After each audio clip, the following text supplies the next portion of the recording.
നമസ്കാരം, ഭാരത് ലൈവിലേക്ക് സ്വാഗതം. പാർത്ഥ, ഇനി വരുന്ന തെരഞ്ഞെടുപ്പുകളിലും തൃശ്ശൂർ BJP കൊണ്ടുപോകുമെന്നാണ് തോന്നുന്നത്. കാരണം ഇപ്പോൾ മുൻ മേയറും മുതിർന്ന ഒരു കോൺഗ്രസ് നേതാവുമായ സദാനന്ദൻ വാഴപ്പിള്ളി അദ്ദേഹം ഇപ്പോൾ BJPയിലേക്ക് ചേർന്നിരിക്കുകയാണ്. ചില സമയങ്ങളിലൊക്കെ ഇടയ്ക്കിടയ്ക്ക് ഇങ്ങനെ വാർത്തകൾ വരാറുണ്ട്, കോൺഗ്രസിൽ നിന്നും BJPയിലേക്കെന്നും CPM നിന്നും BJPയിലേക്കെന്നൊക്കെ വാർത്തകൾ. പക്ഷെ തൃശ്ശൂരിൽ അങ്ങനെ ഒരു നീക്കം നടക്കുമ്പോൾ അത് ശരിക്കും നമ്മൾ ശ്രദ്ധിക്കേണ്ടതാണ്. തൃശ്ശൂർ സുരേഷ് ഗോപി ഇങ്ങ് എടുക്കൂ എന്ന് പറഞ്ഞു, എടുത്തു. ഇനി മൊത്തത്തോടെ ഇങ്ങ് എടുക്കൂ എന്ന് നമ്മൾ കാണേണ്ടിയിരിക്കുന്നു.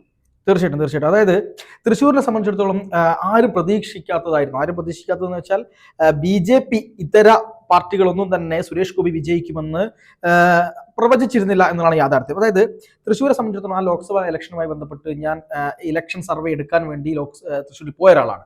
ആ സമയത്ത് പോലും ഭൂരിഭാഗം ആളുകളും പറഞ്ഞത് ഈ സുനിൽകുമാറിന്റെ പേരാണ്. പക്ഷേ യുവാക്കൾ, യുവതികൾ, നിഷ്പക്ഷമായിട്ടുള്ള ആൾക്കാരോടൊക്കെ ചോദിക്കുമ്പോൾ കുറച്ചും കൂടെ സുരേഷ് ഗോപിയുടെ പേര് കൂടുതൽ വന്നു.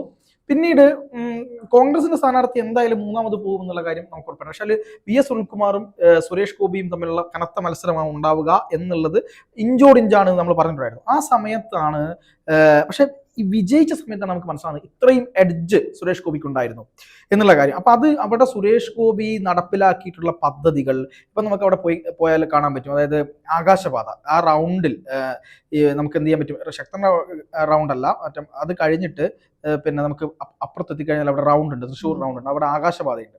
ആകാശപാത കൊണ്ടുവന്നത് ഈ പറയുന്ന സുരേഷ് ഗോപിയുടെ ഫണ്ട് ഉപയോഗിച്ചുമാണ് ആകാശപാത കൊണ്ടുവന്നത്. കോട്ടയത്ത് ഇത്രയും കാലം ഭരിച്ചുകൊണ്ടിരുന്ന കോൺഗ്രസും കേരള കോൺഗ്രസിന്റെയും വലിയ ശക്തി കേന്ദ്രമാണല്ലോ കോട്ടയം. അവിടെ ഒരു ആകാശപാത ഉണ്ടായിട്ടുണ്ട്. അതിന്റെ അസ്ഥിയും സാധനങ്ങളും എല്ലാം അവിടെ തന്നെ പ്രേതാത്മാവിനെ പോലെ അവിടെ തൂങ്ങിക്കിടക്കുന്ന നമുക്ക് ഇപ്പോഴും കാണാൻ പറ്റും. അതാണ് വ്യത്യാസം. അപ്പോൾ സുരേഷ് ഗോപി ചെയ്ത കാര്യങ്ങളൊക്കെ വെച്ചുകൊണ്ടാണ് സുരേഷ് ഗോപി അവിടെ MP ആയിട്ട് വരുന്നത് എന്നുള്ള യാഥാർത്ഥ്യം. പക്ഷേ അതിനുശേഷം ഇന്നലെ റഹീം പറയുന്നത് കേട്ടു, സുരേഷ് ഗോപി അവിടെ MP ആയത് ജനങ്ങൾ തിരുത്തും, ഇനി ആ നഷ്ടം തിരുത്താൻ പോവുകയാണ്. പക്ഷേ അവർ വിചാരിച്ച പോലെ എല്ലാ കാര്യങ്ങളും പോകുന്നത്. അദ്ദേഹം വളരെ കൃത്യമായി സുരേഷ് ഗോപി അവിടെ MP ആയതിനു ശേഷം സുരേഷ് ഗോപി മുന്നിട്ട് നിന്നിട്ടുള്ള കൊടുങ്ങല്ലൂർ ഒഴികെയുള്ള നിയമസഭാ മണ്ഡലങ്ങളുണ്ട്. കൊടുങ്ങല്ലൂർ ഒഴികെയുള്ള നിയമസഭാ മണ്ഡലങ്ങളിൽ മുഴുവൻ ഈ പറയുന്ന പോലെ BJPക്കാണ് ലീഡ് ഉള്ളത്.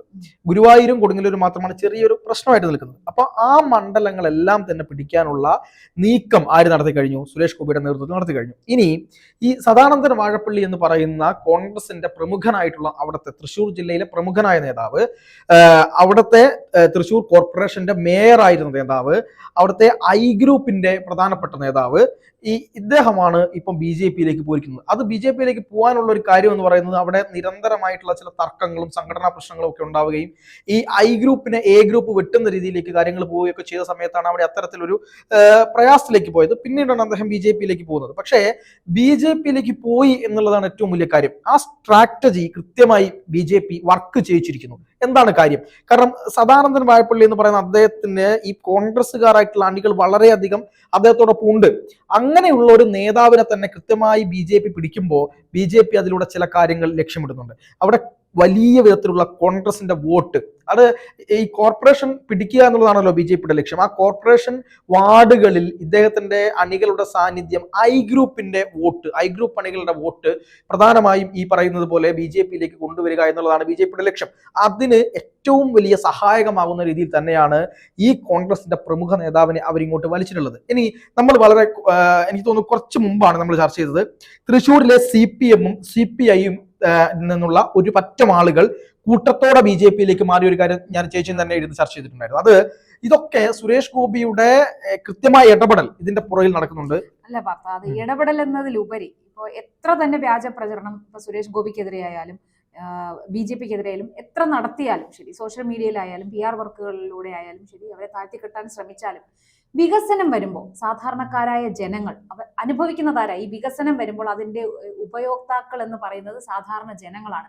അവരത് തിരിച്ചറിഞ്ഞു കഴിയുമ്പോൾ, എന്തിനാ ഒരു ബസ് സ്റ്റോപ്പ് നിർമ്മിച്ചു കഴിയുമ്പോൾ തന്നെ MLAയുടെയും MP യുടെയും പേര് വലിയ അക്ഷരത്തിൽ എഴുതി വെക്കും, വലിയ അക്ഷരത്തിൽ എഴുതും. പക്ഷേ മനുഷ്യൻ ഇരിക്കാനുള്ള ആ ഒരു കുഴലിന് അതിന്റെ പകുതി പോലും വലുപ്പം ഉണ്ടാവില്ല. ഇരിക്കാൻ കഴിയാത്ത ബസ് സ്റ്റോപ്പുകൾ ഉണ്ടാക്കി വെച്ചിട്ടുണ്ട്. 10 ലക്ഷം 20 ലക്ഷം ബഡ്ജറ്റ്. അങ്ങനെ വരുമ്പോ ഈ വികസനം വരുമ്പോൾ അത് അനുഭവിക്കുന്ന ജനങ്ങൾ തിരിച്ചറിയും.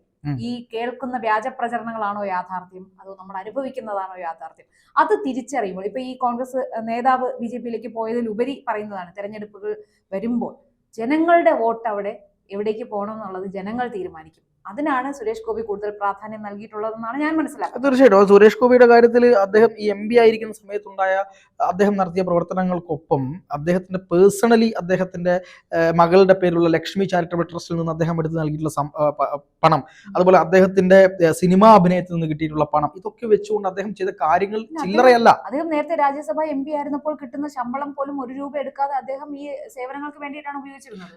അതാണ് ഏറ്റവും വലിയ, ഞാൻ അത് പറയാൻ വന്നത്. കാരണം റഹീമാണ് ഇന്നലെ ഇത് സംസാരിച്ചത്. റഹീം ആരാണ്? രാജ്യസഭ MP ആണ്. റഹീമിന് കിട്ടുന്ന ശമ്പളം എങ്ങോട്ട് പോകുന്നു? ശമ്പളം റഹീം എടുക്കുകയായിരിക്കും. റഹീമിന്റെ ഫണ്ട് കൊണ്ട് കേരളത്തിൽ, അതായത് രാജ്യസഭ MPക്ക് കേരളത്തിൽ എവിടെയും ഫണ്ട് അനുവദിക്കാം. റഹീമിന്റെ ഫണ്ട് കൊണ്ട് ഇവിടെ ഉണ്ടായിട്ടുള്ള ഉപകാരങ്ങളൊന്നും റഹീം നിരത്തട്ടെ. അതൊന്നും നിരത്തി കഴിഞ്ഞാൽ നമുക്ക് പ്രശ്നമില്ല.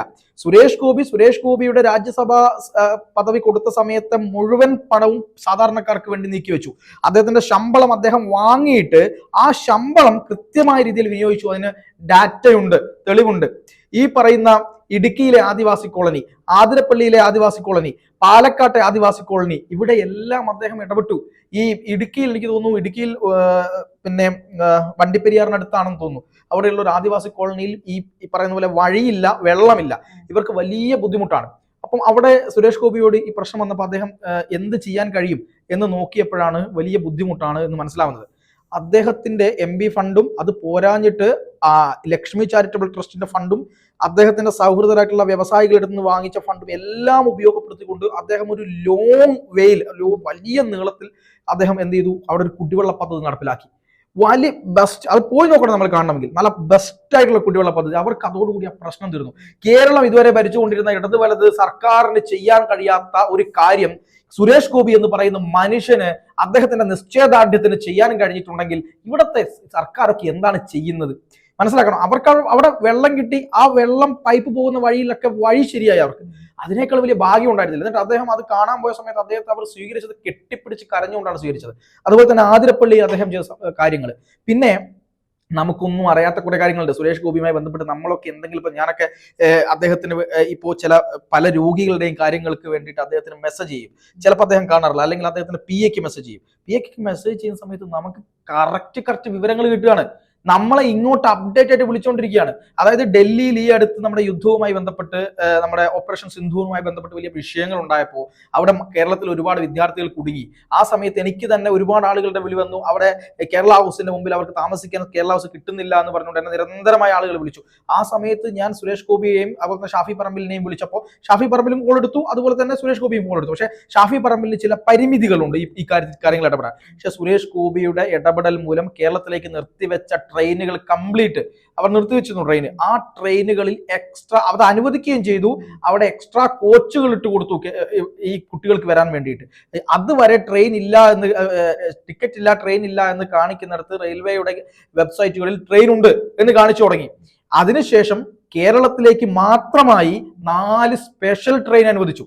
ഇതെല്ലാം തന്നെ അതാത് സമയത്ത് സുരേഷ് ഗോപിയുടെ പേഴ്സണൽ സെക്രട്ടറി, ആ ടീമിലുള്ള ആളുകൾ എന്നെ വിളിച്ച് പറയാണ്, ഇതാ അവിടെ ഇങ്ങനെ ചെയ്തിട്ടുണ്ട്, നിങ്ങൾ അവരോട് പറയണം കേട്ടോ, ഇന്ന് ആരോട് ഇന്ന് പറയണം, ഇന്നത് പറയണം, അങ്ങനെ അപ്ഡേറ്റ് ചെയ്യാണ്. എന്നിട്ട് ഏറ്റവും അവസാനം സുരേഷ് ഗോപിയുടെ ഇടപെടൽ കൊണ്ട് അവിടെ ഈ പറയുന്ന 4 സ്പെഷ്യൽ ട്രെയിനുകൾ അനുവദിച്ചത്, അതും കൂടെ നമുക്ക് വാട്സപ്പിൽ മെസ്സേജ് തരികയാണ്. ഇതാണ് സുരേഷ് ഗോപി എന്ന് പറയുന്ന മനുഷ്യന്റെ ഒരു ഇടപെടൽ എന്ന് പറയുന്നത്. അവിടെയാണ് തൃശ്ശൂരിൽ കൃത്യമായ ചില ചലനങ്ങൾ ഉണ്ടാകുന്നത്.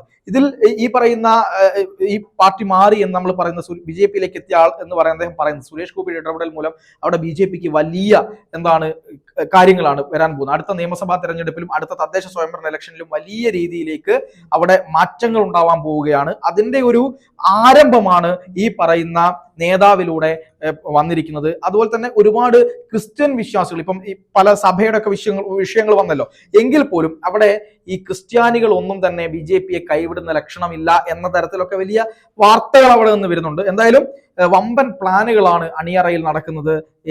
2 മുന്നണികൾ മാത്രമായി കൊണ്ടുനിന്ന കേരള രാഷ്ട്രീയത്തിൽ വലിയ ചലനങ്ങൾ BJPയും പ്രത്യേകിച്ച് തൃശ്ശൂരിൽ BJPയും സുരേഷ് ഗോപിയും സൃഷ്ടിക്കുന്നു. അതിന് KK അനീഷ് കുമാർ ഉൾപ്പെടെയുള്ള ആളുകൾ, അവിടുത്തെ ജസ്റ്റിൻ, പുതിയ ജില്ലാ സെക്രട്ടറി ജസ്റ്റിൻ ഉണ്ട്, അദ്ദേഹം അടക്കമുള്ള ആളുകൾ കൃത്യമായി ഇടപെടുന്നുണ്ട് എന്നുള്ളതാണ് ഈ സമയത്ത് പറയാനുള്ളത്.